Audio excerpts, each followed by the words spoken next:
So out of the games that released in 2024, one of the much more talked about games on the Nintendo side of things has to be Luigi's Mansion 2 HD. This game has been a lot more mixed towards Nintendo fans as of recently, mostly because it suffers from the other trappings of Nintendo price tags these days, which is all of them being $60. But despite that, I honestly like the idea of what Nintendo is trying to do with this re-release. Which is that, out of all the retro Nintendo consoles that can get re-released, the 3DS and DS are a bit more tricky to do so, mostly due to the fact of its dual-screen technology. So it's really cool they were able to make Dark Moon into a proper home console title with only one screen. Meaning that it's much more easier to get this game, so even when Nintendo released their newest console next year, we can still play Luigi's Mansion Dark Moon. But honestly, why stop there? Because there are so many other 3DS games that should get released on the Nintendo Switch.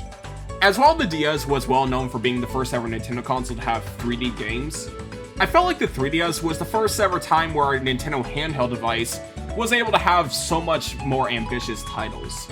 And to have these games adjusted to be able to fit on a big screen TV would be phenomenal.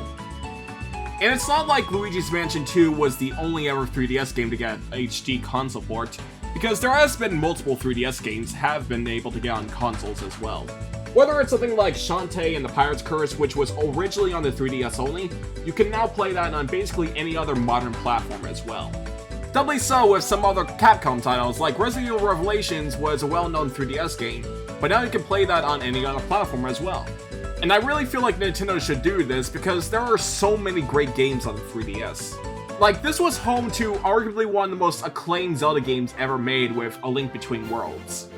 But you're not able to play it these days unless you still own your Nintendo 3DS or a physical copy of the game. Like, imagine how successful this game would be if it got a Nintendo Switch port, especially since the Zelda series has become a lot more mainstream ever since Breath of the Wild. Or even hell, this might be also a good opportunity to have some 3DS games that might not have gotten the limelight when it first released, but it'll be able to get a second chance, especially if Nintendo was able to market it. Like Mario & Luigi Dream Team for a big example. This is honestly one of the most underrated Mario games of all time period. But it didn't really get that much attention because it was around the time when the Mario series and Nintendo were struggling badly. And I feel like a Nintendo Switch port would honestly benefit this game to get a lot more attention. I mean, it worked with some of Nintendo's Wii U games like Donkey Kong Country Tropical Freeze, where even though it was well received at the time, people didn't really care too much because it was, again, around when Nintendo was in hot waters. But now this game got a second chance on Nintendo Switch, it is now considered one of the best platformers ever made. And the plus side, since we are remastering these 3DS games, we can even fix the flaws and make it the definitive version. Like, Kid Icarus Uprising is a great example. Like, I've never seen a game being this big to get re-released ever since Sonic Unleashed. As this is considered one of Sakurai's best work, with the only problem with this game is that it's held back because it was on the 3DS. And unlike other titles, this one's a lot more harder to get because it is very expensive online. And so I feel like a re-release would benefit this game big time because not only you'll be fixing some of the controls, it'll also save you from paying a big old premium. But of course, even if this actually does happen, there are always going to be a couple of hurdles with these kinds of re-releases. And I feel like the one that might hurt these re-releases the most is probably Nintendo themselves. Because my lord, ever since the Nintendo Switch release, Nintendo had a severe pricing issue with some of their games. And I feel like this is going to overshadow the game itself because all people are going to talk about is how much Nintendo just charged them $60. Which is honestly very justified, especially since most of these 3DS games were originally $40. So I feel like if Nintendo does do re-releases, I feel like they're going to need a very convincing hook. Like, I have a lot of confidence in some studios like HAL Laboratory with some Kirby releases. I mean, Kirby's Return to Dreamland Deluxe last year is honestly the best remake on Nintendo Switch. As not only they're able to touch up the graphics, but also add brand new content to this game as well.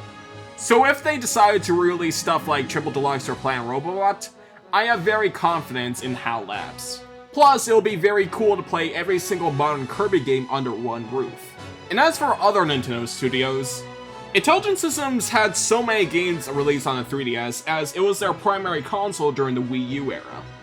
As it was the generation where Fire Emblem got a big comeback with Awakening. And again, the only way to play this game now these days, officially, is to have the original game as well as the 3DS.